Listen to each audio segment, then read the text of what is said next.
오늘 우리에게 주시는 말씀은 창세기 16장 13절 말씀입니다.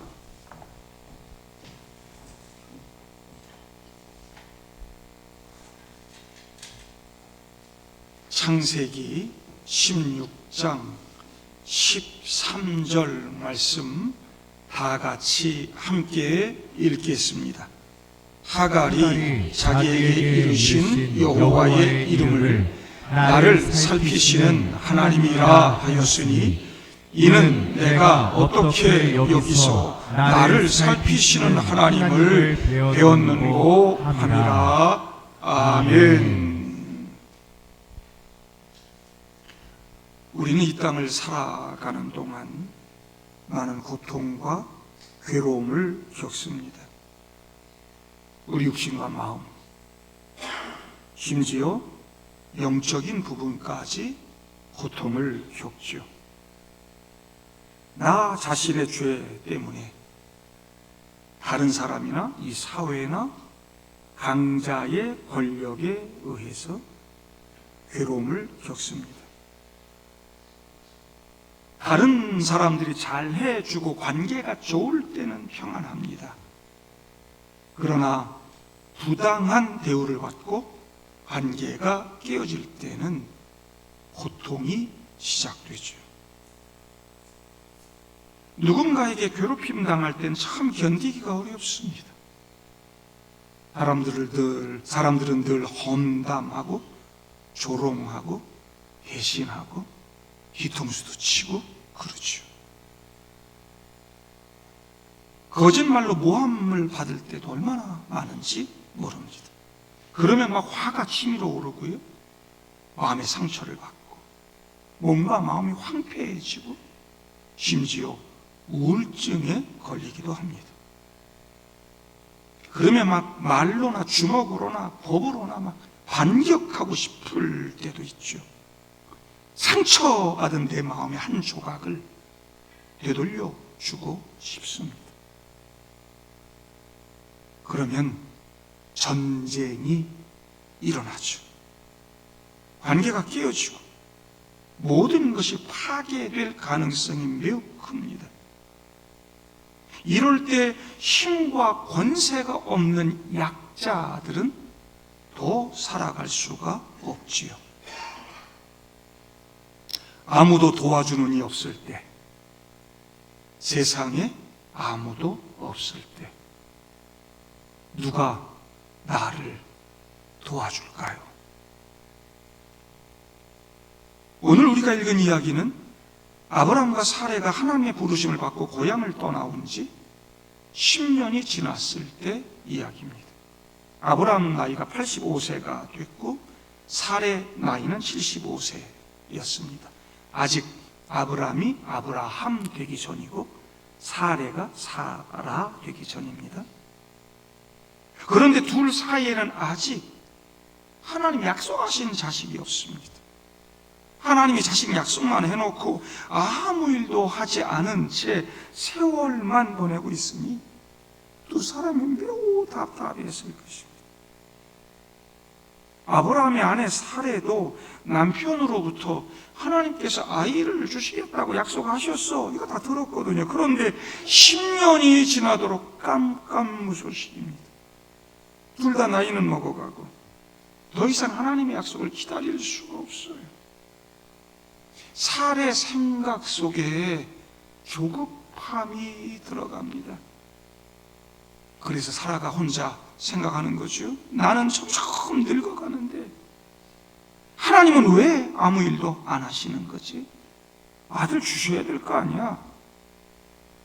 그때 자기 앞에서 열심히 일하고 있는 여종 하갈을 쳐다보다가 불쑥 생각이 꼬여버립니다.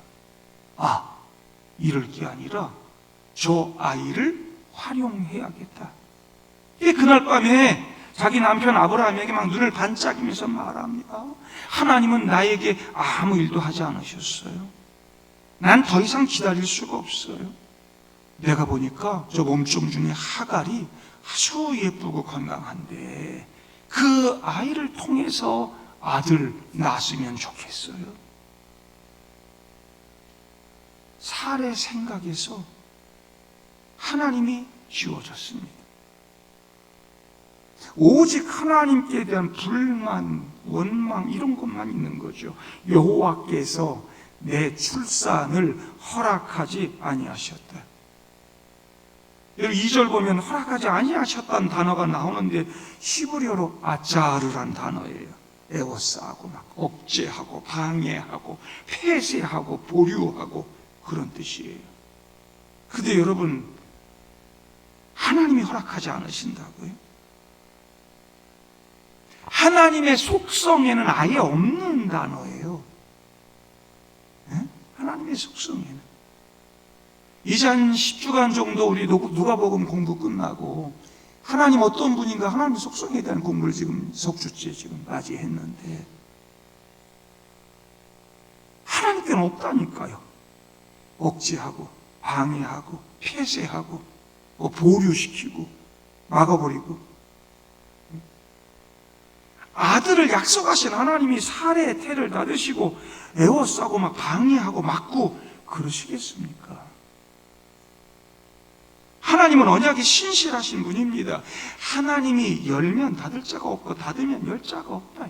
하나님 말씀하신 말씀한 대로 되는 거예요. 결국 90세 낳잖아요.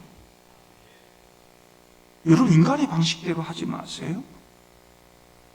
영적인 성공에는 바로 가기가 없습니다. 하나님 너무 오해하지 마세요. 하나님이 막으시나 보다. 하나님이 나를 사랑하지 않으시는가 보다. 예? 하나님 나를 왜 이렇게 고통을 주시지? 여러분이 하나님 속성이 아니에요. 하나님 믿고 기다리실 수 있기를 바랍니다. 믿음은 기다리는 것입니다. 하나님의 방식이 있고 하나님의 뜻이 다 있는 것입니다. 아내 사례의 믿음이 흔들린다고 믿음의 조상 아브라함까지 이러면 됩니까? 2절 보면 사례 말을 들으니라. 아니 하나님 말씀을 들어야지. 마음이 급하면 항상 사고를 치게 돼 있습니다. 우리는 늘 내가 원하는 시간에 모든 일이 빨리 이루어지기를 바라죠. 그렇게 되면 생각이 꼬이기 시작합니다. 하나님의 때를 더 이상 기다릴 수가 없어서 자꾸 일을 그르치게 됩니다. 평소에 아내 말을 얼마나 잘 들었을까 싶은데 아니 아내가 그런다고 하나님께 물어보지도 않고 덜컥 하갈과 동침합니다.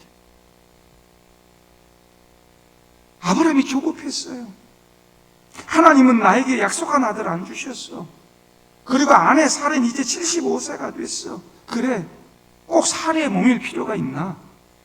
내게 아들 주시겠다고 했으니까 사례든지 하갈이든지 나오면 다 내 아들이잖아. 게다가 아내가 적극적으로 떠밀어주는 일인데 뭘. 당신은 일부 다처제가 용인되던 시대입니다. 여자 싫다는 그 남자 어디냐 뭐 이런 표현도 있잖아요. 아브라함도 좋았겠지 뭐. 예? 쭈글쭈글 예? 할망구랑 사는데 예? 젊은 첩을 그것도 아내가 그렇게 허락해서 그런 일이에요. 헐컥 그냥 하나님 뜻 묻지도 않고. 여러분 이것이 바로 자기 합리화라는 거예요. 우리 생각 속에는 얼마나 합리화가 그냥 자동으로 팍팍 되는지 몰라요. 신앙의 퇴보는 이렇게 자신을 합리화하는 데서 시작된다는 사실을 아셔야 합니다. 내가 앞서가면 항상 문제가 생깁니다.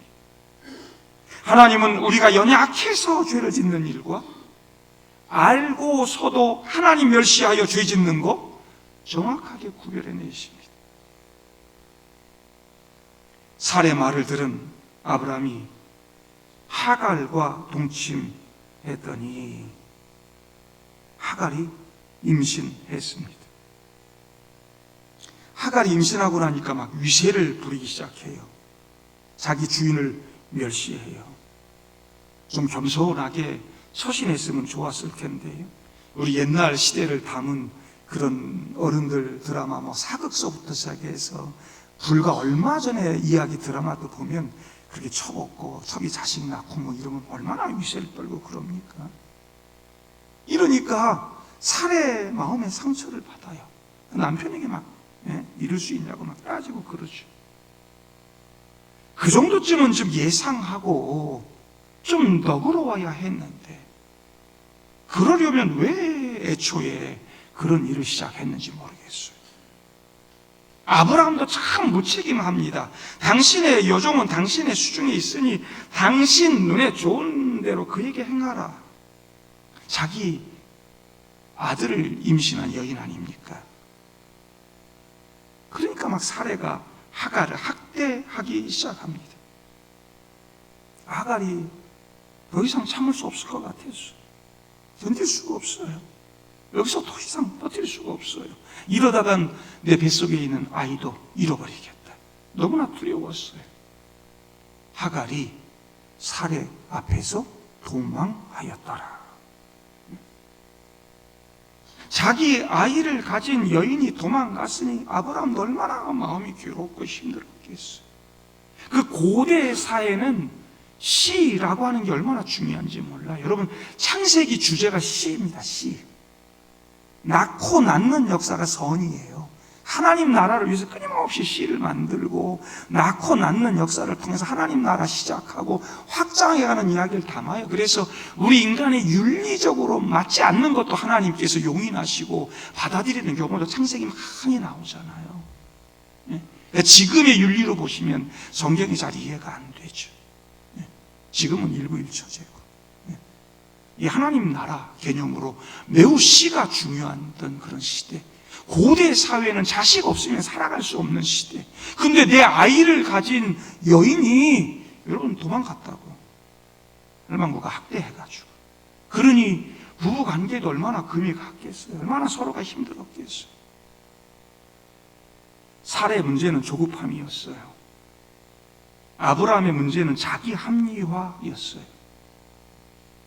이렇게 두 사람의 잘못된 동요와 합의가 가정과 자녀들의 미래와 역사와 온 세상에 엄청난 불행의 씨앗을 뿌려놓는 결과를 만드는 거죠. 그 갈등의 역사가 지금까지 이어집니다. 그로부터 4,000년이 지난 지금도 아브라함과 사레의 불신앙적 행동의 후유증이요 남아있잖아요. 이스라엘과 이슬람 세력도 끊임없이 전쟁, 이스라엘과 아랍 민족들과 피비린내 나는 대결이 지금 펼쳐지고 있습니다. 살의 아들 이삭의 자손이 이스라엘 민족이고 하갈의 아들 이스마엘 자손이 아랍 민족입니다. 둘 다 아브라함의 후손들입니다.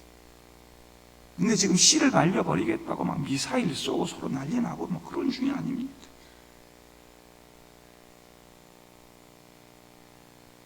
도망친 하갈이 광야에서 헤매고 있을 때 잿물 곁에서 하나님의 사자가 하갈에게 나타납니다. 네가 어디서 와서 어디로 가느냐? 예, 나는 내 여주인 사레를 피하여 도망가는 중입니다. 여호와의 사자가 하갈에게 스톱, 너 여주인에게로 돌아가서 그에게 복종하고 있어라. 그러면 너에게서 난 그 씨가 번성해서 그 수를 셀 수 없이 많아지게 해주겠다. 네가 아들을 이제 곧 낳을 것인데 그 이름을 이스마엘이라고 해라. 하나님이 들으셨다는 뜻입니다. 그 이스마엘, 이슬람 세력 아랍 민족 하나님이 들으시고 이름 지어주었어요. 하나님이 시작했어요. 남편의 무책임과 여주인의 이 살해의 박해로 도망치는 이 하갈이 얼마나 괴롭고 힘들었을까요? 도망쳐서 어디 갈 곳이라도 있었을까요? 아이까지 임신했습니다. 고대 시대 이 광야 길이라고 하는 거 얼마 가지 못해서 죽을 확률이 10중 8구입니다. 그런 그를 하나님이 찾아오신 거죠. 아무런 대책이 없던 약자, 차별과 대우를 당하던 한 여인, 자기 아이를 임신한 아브라함만큼은 하갈을 당신의 여종이니 당신 마음대로 하시오 그러면 안 되는 거 아닙니까? 여종이라니. 사례도 자기가 막 이 일 막 시작해놓고 막 위세 좀 부린다고. 하갈이 말이지 속으로 그럴 거 아닙니까? 내가 조금 위세 좀 부린다고 그래. 예? 일 잘하던 나를 억지로 아브라함 품에 들여놓고 자식만 좀 낳아도 그러더만 아이 갖고 나니까 이게 뭐지? 하갈은 한편으로 너무 억울했을 것입니다. 죽고 싶은 마음이 있었을 것입니다. 하갈은 누구 하나 의지할 사람이 없는 약자였습니다. 그런데 하나님이 그 하갈의 고통을 다 들으셨더라. 아브라함과 사라가 저질러 놓고 버려버린 이 여인을 하나님까지 버리지 않으셨습니다. 다른 사람들이 얕잡아보고 비하하고 학대했지만 하나님은 그 여인을 소중하게 여기셨습니다. 그 여인의 아픔을 보셨고 찾아오셨고 부르셨습니다. 연약하고 괴로운 한 여인의 아픔을 공감하시고 그 상처를 싸매 주셨습니다. 아들 낳으면 이스마엘이라고 해라. 내가 다 들었어. 내가 다 안다. 그리고 그 아들의 미래까지 약속해 주시고 해야 할 일을 가르쳐 준 거죠. 너 여주인에게 가서 그 수하에서 그냥 조용히 잘 지내고 있어. 그 씨가 번성해서 그 수가 셀 수 없게 될 것이다. 아브라함과 사레가 사고 쳤지만 그리고 그 책임을 방기했지만 하나님 그 여인도 그 태중의 아이도 소중히 여기시고 아브라함 복 안으로 들어오게 해주셨습니다. 하나님이 아브라함을 부르실 때부터 하나님은 온 인류를 구원할 계획, 이미 그 속에 예수 그리스도를 담고 있었던 거예요.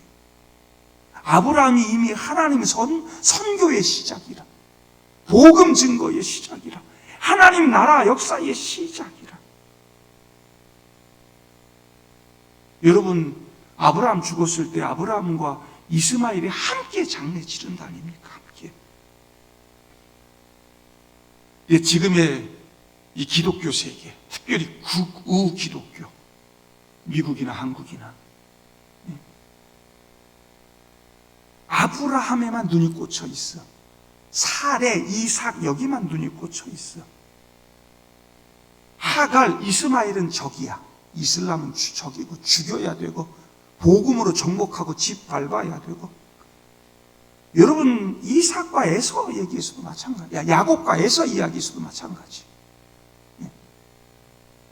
하나님의 선교, 하나님의 사랑, 하나님 마음이 거기 다 담겨 있어요. 아브라함이 모든 민족의 복의 근원이 돼요.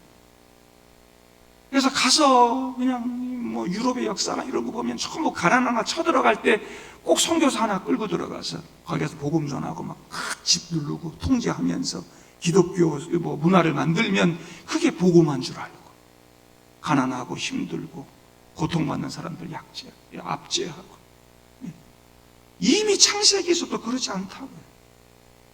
약자인 이 하갈과 이스마엘을 하나님이 소중히 여기시고 들으셨어요.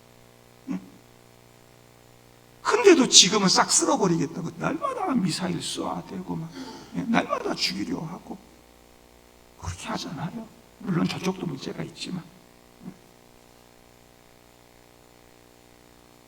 우리가 하나님 마음으로 선교해야 됩니다. 그 정복이라고 하는 의미, 복음으로 정복한다. 복음이라고 정복한다는 건 이젠 우리의 무기는 사랑이에요. 십자가 사랑으로 정복하는 거지 총과 무기 들고 가서 정복하는 게 아니에요. 근데 우리가 땅끝까지 증인된다 하면서 여전히 약자들 차별하고 나랑 생각이 다르고 종교가 다른 사람은 죽여 없애야 되고 그래서 기독교 세상 만들어야 되고 이런 꿈을 꾼다면 성경을 잘 못 보는 거예요. 예수가 없는 거예요. 하갈에게 더 이상 이제 희망이 없었어요. 다 들으시고 아시는 하나님이 그를 찾아와서 그의 희망을 다시 회복시켜 주었어요. 그러니까 하갈이 13절에 이렇게 고백합니다. 하갈이 자기에게 이르신 여호와의 이름을 나를 살피시는 하나님이라 하였으니 이는 내가 어떻게 여기서 나를 살피시는 하나님을 배웠는고. 애굽 출신의 여자의 고백입니다. 하나님을 고백하고 있는 아이. 이스마엘 엄마의 고백입니다. 하나님을 만난 이 하갈이 하나님을 나를 살피시는 하나님이라. 내가 어떻게 여기서 이젠 곧 죽을 판인데 내가 어떻게 여기서 나를 살피시는 하나님을 배웠는고. 나로 나 된 것은 하나님의 은혜로라 고백했던 사도 바울처럼 하나님 만난 그 기쁨과 감격을 거기 표현하고 있죠. 그리고 그 자기 옆에 있던 그 샘물, 그 이름을 부엘라헤로이라고 이름을 짓습니다. 무슨 뜻이냐? 나를 살피시는 살아계시는 하나님의 우물이란 뜻입니다. 여기 로이라는 단어가 살핀다는 뜻이죠. 원형은 라아라는 단어입니다. 바라보다, 주목하다, 느끼다, 이해하다, 공감하다, 이런 의미를 담고 있습니다. 그래서 우리 성경에 살피시는 그랬어요. 여러분, 이게 하나님의 모습, 이게 하나님의 속성이라니까요. 하나님은 허락하지 않으시고 막으시고 압제하고 방해하고 중단하고, 이건 하나님 속성이 없어요. 여기 라, 우리가 그냥 로이라고 말하는, 바라보시고 주목해 주시고 느끼시고 같이 아파해 주시는, 이해해 주시는 그런 하나님, 이게 우리 하나님의 속성이라니까요. 엘, 이게 하나님이니까 엘로이 그러면 살피시는 하나님. 하나님이 들으셨다, 이스마엘. 그리고 하나님이 나를 살피신다, 엘로이. 하나님은 내가 절망의 광야 있을 때 나를 보시는 줄로 믿습니다. 그는 하나님께 무릎 꿇고 도움을 청하는 저와 여러분들의 고통스러운 부르짖음을 지금도 들으시는 줄로 믿습니다. 하나님은 저와 여러분들을 절대로 외면하지 않습니다. 내 고통스러운 삶의 현장, 내가 서 있는 그 광야에서 나를 만나주시는 분이 우리 하나님이십니다. 절망의 자리에 서 있거든 하나님이 들으시고, 하나님이 살펴주시고, 하나님 말씀해 주신다는 사실 잊지 말고 하나님께 무릎 꿇으시기를 바랍니다. 그리고 하갈처럼 내가 어떻게 살피시는 하나님을 배웠는고, 그 하나님 은혜 감격해서 감사하고 고백하는 여러분들 되기를 바랍니다. 하나님이 나도 살피신다. 엘로힘, 엘샤다이, 전능하신 하나님 뜻인데, 그 전능하신 하나님이 연약한 나를 살펴주십니다. 그렇게 살피시니까 내게 필요한 것이 있으면 여호와 이레도 되시고, 내가 아플 때는 여호와 라파도 되시고, 세상에 공격을 당해가지고 막 밀려 있을 때는 만군의 여호와 쯔바웃도 되시고, 여호와 니시, 나의 승리도 되시고, 불안하고 괴롭고 그럴 때 여호와 샬롬도 되시는 줄로 믿습니다.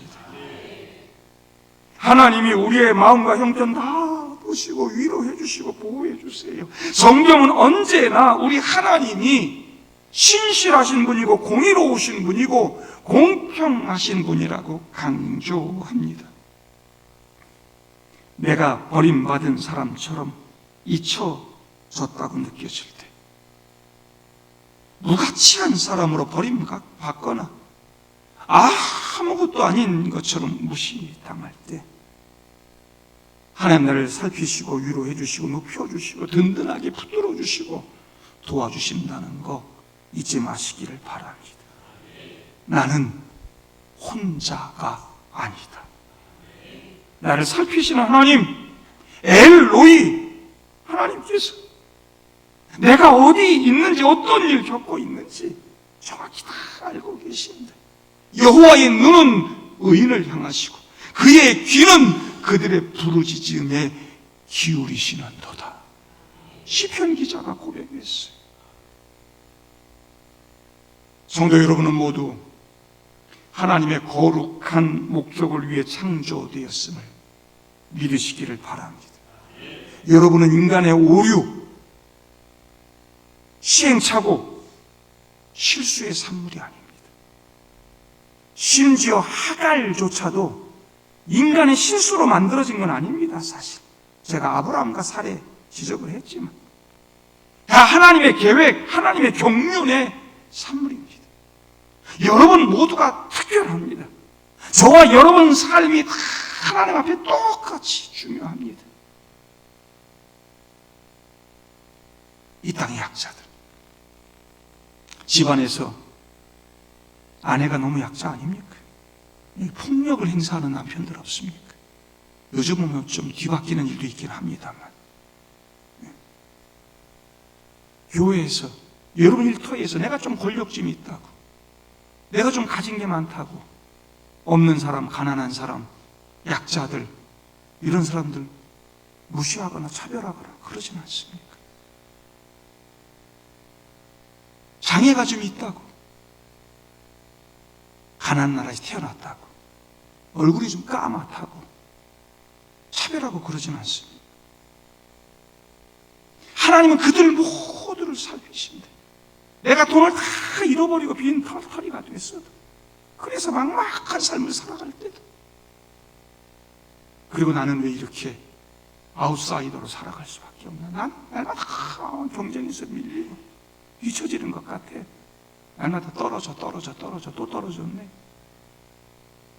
그래도 하나님과 한 사람이 너무 소중하고 귀하고 그를 아끼시고, 여러분 잊지 마세요. 하나님은 그가 누구이든 하나님의 형상으로 지음받은 저와 여러분, 이 땅의 모든 사람들 절대로 포기하지 않으신다. 나와 같이 연약한 한 사람을 살피고 계신다. 엘로이, 살피시는 하나님, 지금 나의 상황, 이렇게 어둡고 악한 이 우리의 현실에도 절대 눈 감지 않으신다라고 하는 것. 엘로이는 나의 고통과 실망을 다 보고 있습니다. 내가 지금 그 어떤 사람의 말 때문에 얼마나 상처받고 괴로운지 다 아십니다. 나의 숨겨진 고통까지도 다 보고 있습니다. 나의 꿈이 자꾸 좌절되고 그것 때문에 겪는 시련, 이거 다 보고 계시고요. 내가 흘리는 그 수많은 눈물도 다 보십니다. 나의 슬픔에 대한 기록을 다 갖고 계세요. 내 눈물을 눈물병에 계속 담으시잖아요. 내 필요를 아시고 하나님의 때, 하나님 방식으로 내 마음의 상처, 아픔들 치유하시고 회복해 주시는 줄로 믿습니다. 한번 따라해 볼까요? 나는 실패자가 아니다. 나는 실패자가 아니다. 나는 잊혀지지 않는다. 나는 잊혀지지 않는다. 나는 버림받은 사람이 아니다. 나는 버림받은 사람이 아니다. 여러분 삶의 자리가 어디든, 삶의 현장이 어떻든, 여러분 형편이 어떻든, 어떤 직업을 갖고 계시든, 어떤 삶을 살고 계시든, 하나님이 여러분 한 분 한 분 소중히 여기실 줄로 믿습니다. 엘로이, 하나님께서 지금 우리 동광교회 성도들 모두를 살피고 계시는 줄로 믿습니다. 하나님은 지금도 여러분들을 다 예리하게 보고 계시고, 여러분들이 겪고 있는 그런 문제들 함께 염려하고 계십니다. 여러분들이 이제 염려 안 하셔도 돼요. 다윗도 시편 23편에 그렇게 고백하잖아요. 내가 사망의 음침한 골짜기로 다닐지라도 해당하는 거 두려워하지 않을 것은 주께서 나와 함께 하심이라. 주의 지팡이와 막대기가 나를 안위하시나이다. 안전하게 보호해 주시고 지켜주시는 줄로 믿습니다. 혹시 오늘 교회 나오면서도 교회 가기 싫다,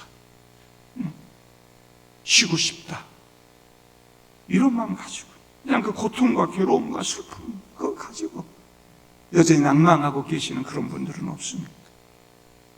친구들, 가족들에게 사랑받지 못하거나 교회는 나왔는데만 성도들이 별로 좋아도 안 하는 것 같고 나를 무시하는 것 같아, 뭐 이런 느낌 당하시는 분 갖고 계시는 분 없습니까?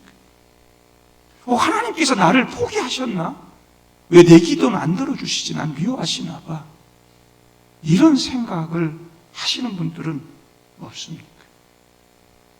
하나님께서 나를 사랑하신다는 것, 나를 지금도 살피시고 계신다고 하는 것, 절대로 나를 잊지 않으시고 버리지 않으신다는 것 기억하시기를 바랍니다.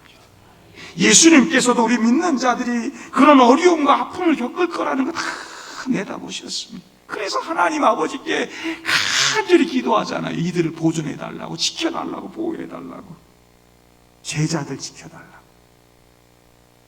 제자들 그러면서 제자들을 통해서 나를 믿게 될 사람들.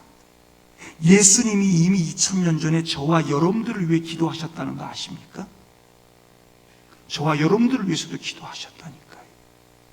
제자들과 제자들의 제자들, 또 그 제자들의 제자들의 제자들, 저와 여러분들을 예수님이 십자가 지고 죽으시고 하나님 나라 가시기 전에 다 부탁해 놓으셨다. 지켜달라고, 보호해달라고, 잘 살펴달라고. 하나님이 지금도 그 기도 들으시고 저와 여러분들 살펴주시는 줄로 믿습니다. 예수님 그때 해 주신 말씀 이것입니다. 이것을 너희에게 이르는 것은 너희로 내 안에서 평안을 누리게 하려 함이라. 세상에서는 너희가 환난을 당하나 담대하라. 내가 세상을 이기었노라. 이 세상에서 우리가 이리 치고 저리 치고 때로는 힘들고 어려운 삶을 살아가지만 예수 그리스도 세상을 이기신 그분께서 우리 마음에 평안을 주시고 위로를 주시고 책임 주시고 함께해 주실 줄로 믿습니다. 동방교회 성도 여러분, 엘로이 하나님께서 지금 나를 살피시고 붙드시고 인도하고 계신다는 거 잊지 말고 힘들어도 잘 견뎌내고 당당하게 이 시대를 이겨낼 수 있는 믿음의 성도들 다 되실 수 있기를 주님의 이름으로 축복합니다. 함께 기도하지요.